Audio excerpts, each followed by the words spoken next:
ito 1,305 ang nabili ko. And then, ito yung meti. Fenugreek na dahon. Meti naman sa Nepal ang tawag.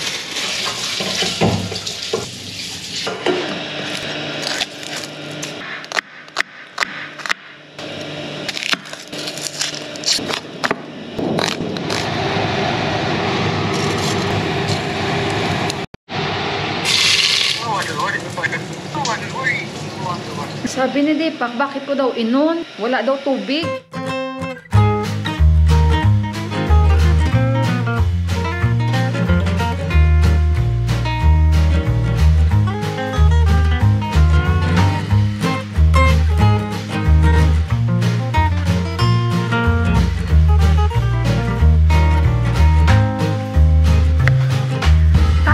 So, lagyan ko siya ng magic sarap.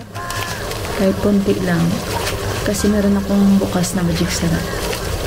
Masarap ito pag may magic sarap.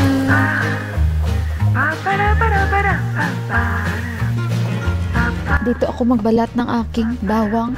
Maya-maya konti. Pag parang naprito na siya, ilagay natin yung kamatis.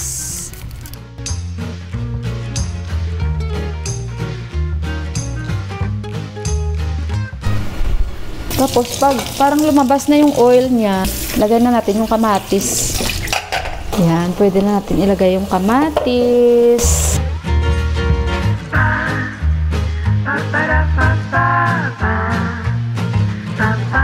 Maganda yung mutton, guys, yung leg part niya. Tapos, konti sa ribs. Okay, so, ihulog natin yung garlic and ginger dito. Yan yung cardamom, cloves. Ito siya, guys. Hindi ko alam ang pangalan nito. So, ayan sila. Lagyan natin ng konting tubig at i-grind na natin sila.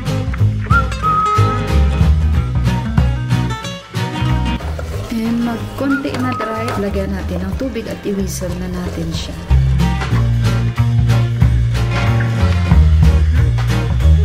So, ayan, guys. At lagyan natin ng maraming coriander and spring onions. So, ito yung isang bunch. Isang bunch lang ang niluto ko. Kasi baka sayang hindi maubos. So, para bukas yun, guys. Ilipat ko lang ito sa bowl. So, ayun, guys. At tapos na kaming kumain. And nagpapahinga-hinga lang. And ayun, wala na kaming tubig. So, hindi ko alam kung ano ang plano ni Deepak. At ang plano ko is mag-order kami for time being na ma-stock namin yung water gallons. Yung sa jar. Water bottle. Ang dami, no? Jar, water bottle, ano. Basta water jar. Siguro mag-stock kami like 5. Hindi ko alam magkano yung isang galon na yan. 100 rupees or 120. Hindi ko lang alam. Pero itong si Didi, may truck kasi nag-deliver sa kanila. Sasabihan ko si Deepak na kuhanin niya yung number dyan kami mag-order. At okay din naman yun, yung nasa water bottle, guys. Kaya pala nakikita ko yung kapitbahay ko dito, yung isa nito. Siguro mga ilang araw na silang naguhugot ng pipe. Kumukuha sila ng ano dyan. Dito sa nag-ayos ng Bermuda namin. Kasi may underground water sila eh. So sinabi ko rin kay Deepak, actually, na kung pwede kaming mag-refill nga. Kasi feeling ko, guys, matatagalan talaga yung pag-ayos nila. Ito pa. So, nakita nyo naman, di ba? Talagang parang binungkal nila. So, would you imagine? Ang truck, 5,000 yun. Itong kapitbahay ko, I think nag-refill siya sa kanyang storage. Nag-ask sila ng sa kabilaang bahay. Kasi yan lang yung magiging option namin eh. Kasi otherwise, kung yan yung gamitin namin, wala kang problema. Guys, yung linya namin na nagsusupply sa amin ng tubig dito is iba. Kaya sila ni Inday Nining, wala silang problema. Kasi iba man ang nagsusupply sa kanila. Ito, marami talagang naapektuhan na bahay na mawala ng tubig. Kaya pala doon yan, kumukuha sila ni Susilday ng tubig. Dito nuhugot nila yung pipe. Tapos itong kapitbahay ko ngayon, ayan nagre-refill siya. Umapaw na ngayong tangke niya. Kumuha siguro siya sa may kabilang bahay dyan ng deep well. Deep well ba tawag doon? Yung sa underground. I-try ko nga suggest ka, Deepak. Maganyan, palinisan namin yan ulit ang tangke. Pag in case may tubig na.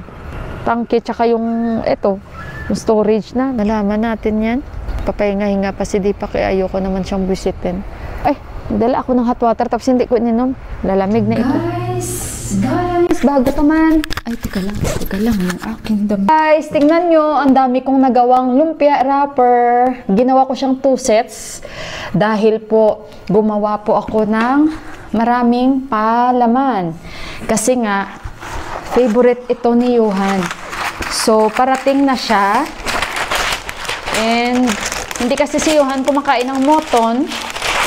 So, kaya, at yung iba guys, ipi-freezer ko.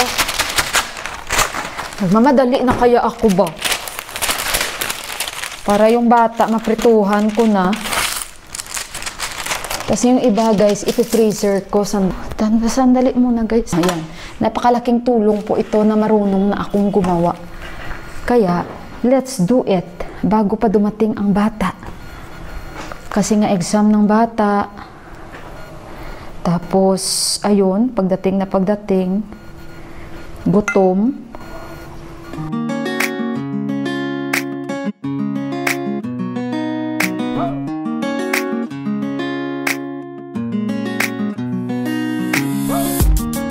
Papainit na ako ng aking pot para makapagprito ako kasi magpa-5 na. Bata parating na. Sandali muna guys. Ano guys, ang dami ko kayang nagawa. Thank you Lord talaga, no? Basta may gusto talaga tayo, may paraan. At alam nyo ba guys, ang crunchy nito, pinaapoy ko na kasi ilalagay ko na yan. Konti lang yung palaman. Konti lang yung palaman. Kasi unang kagat wrapper lahat. Kasi nung last parang siksik yung nagawa ko na parang malaki. Ayoko naman ng ganun. Gusto ko manipis lang siya. At least maging happy ang anak ko ba. Gawa na kayo guys. Mabilis lang ito. Basta guys, ang sikreto sa apoy. Noong una hindi ko alam ba. At sa ako na yung mismo nakadiscover. Ha, basta ang sikreto sa apoy. Tsaka sa texture. Tutuwa talaga ako guys. Nakagawa talaga ako. Natutuwa talaga ako ba.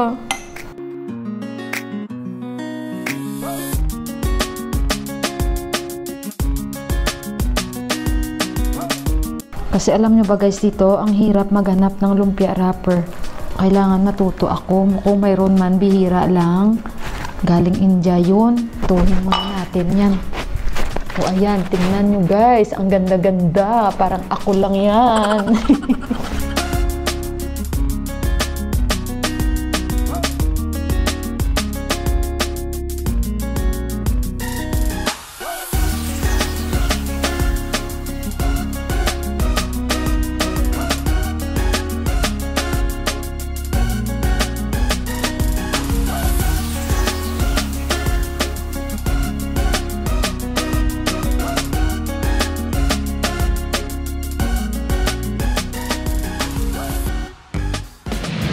Guys, yung bata, tingnan mo ako gumagawa pa.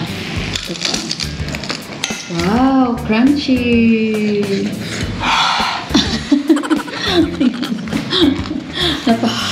Siyuhan eh. Diretso agad siya dito. Guys, mainit-init pa.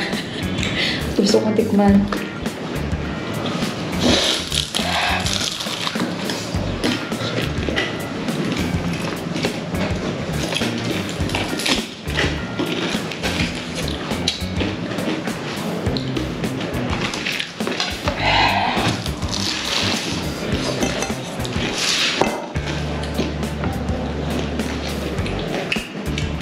Oh shit.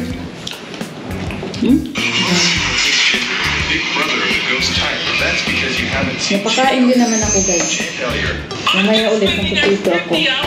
Happy New Year! Happy Trickings! So thank you so much guys sa pagsama muli sa aking vlog and thank you sa lagi niyong pagbibigay ng likes and comment and sa mga bago kong subscribers ulit. Thank you so much. And of course guys, don't forget to subscribe, like, and comment and share. So ayun guys, God bless you all and I love you. Sa mga hindi pa po nakapag-subscribe ng ating channel, please press the like button. Like button para ma-notify po kayo pag may bago tayong uploads. Bye-bye! Bye-bye!